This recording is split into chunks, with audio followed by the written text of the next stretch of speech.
Yes, reka mbasuhuze cyane kandi mbifurize gukomeza kumererwa neza abari mu Rwanda, abari hirya ya Afurika, no kuvuga abari mu bihugu by'i Burayi na Amerika, hose muba mugenda mudukurikiye muherereye. Turabasuhuje kandi turabashimira umuhate n'uburyo mukomeza kubana natwe munadutera inkunga. Ni ku Ibendera TV rero ikaze. Uyu munsi turerekeza muri Repubulika Iharanira Demokarasi ya Kongo. Haravugwa inkuru y'uko Joseph Kabila wigeze kuyobora iki gihugu yarusimbutse mu mugambi wo kumwivugana wari wateguwe na Tshisekedi. Nizere ko aho muri hose umunsi wanyu wagenze neza. Ni ikaze rero ku Ibendera TV. Birumvikana ni inkuru n'ibiganiro tuba twabateguriye, hanyuma ubundi tukaza kuzibagezaho. Nitwa na Kreti Ntirushwa. Amakuru aturuka muri Repubulika Iharanira Demokarasi ya Kongo ni mu burengerazuba bw'u Rwanda. Aravuga ko igihugu cya Zimbabwe cyaba giherutse kuburizamo umugambi w'ubutegetsi bwa Repubulika Iharanira Demokarasi ya Kongo wo kwivugana Joseph Kabila wahoze ari perezida w'iki gihugu.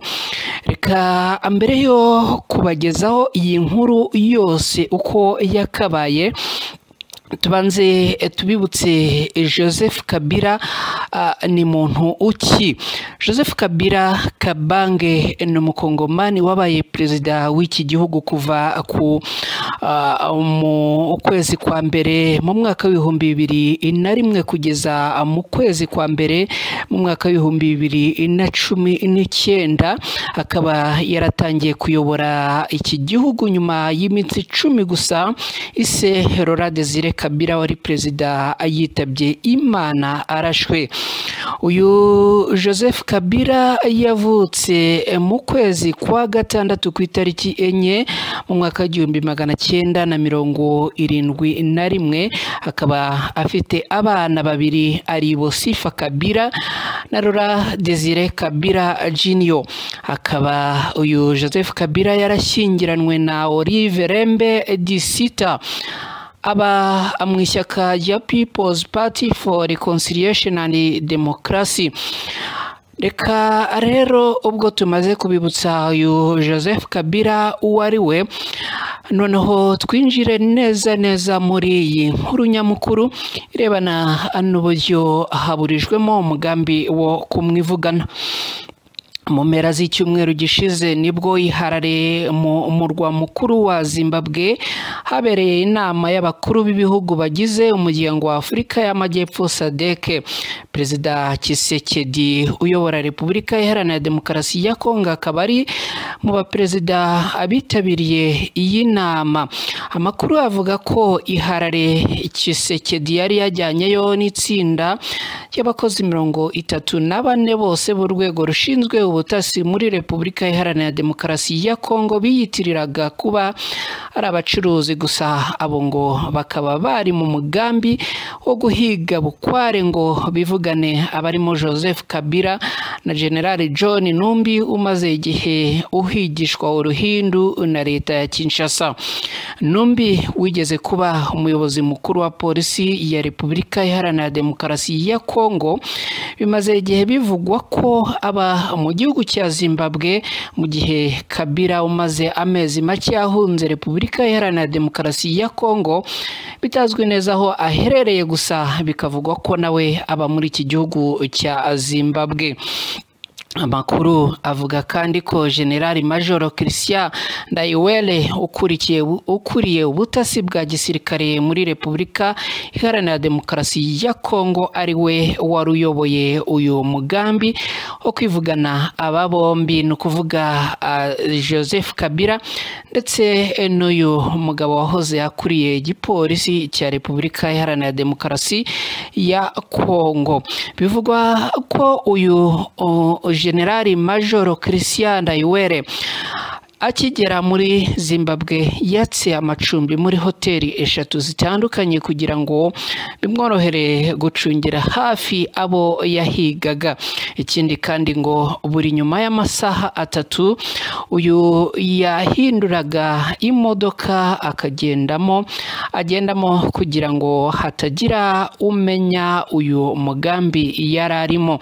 Amakuru avuga ko hari abantu 4 mu bari boherejwe muri uyu mugambi bamaze gutabwa muri yombi n'inzego z'umutekano za Zimbabwe. N'amakuru yanemejwe na General Numbi mu butumwa yanditse ku rukuta rwe rwa X yahoze ari Twitter. Uyu Numbi yagize ati Rutwitsi ashaka gusobanura Tshisekedi amaze gutakaza mu buryo bw'ubucucu inshuti ze na amamiliyari agerageza kwivugana uwahoze ari umukuru w'igihugu Kabila. Nanjye Fatsi yibwira ko ibihugu bya SADC byataye urusoni nk'abavandimwe be.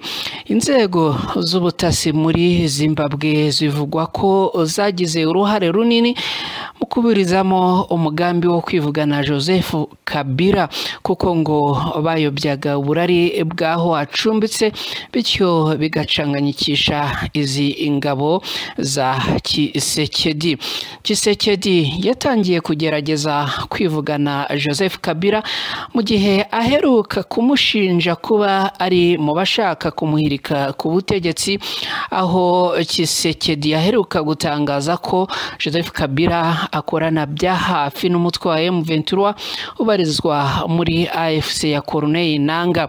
Ibi gusa nubwo Tshisekedi yabitangaje, Joseph Kabila we ku ruhande rwe yarabinyomoje. Ibi rero bikaba bikomeje kugenda bifata indi ntera, aho uyu mugabo Tshisekedi yaba akomeje gushyira mu ngiro ibikorwa byo gushaka kwivugana Joseph Kabila. Ni mu gihe kandi uyu Joseph Kabila ari we wahererekanyije ubutegetsi na Tshisekedi, kuko Tshisekedi yagiye ku butegetsi asimbura uyu Joseph Kabila.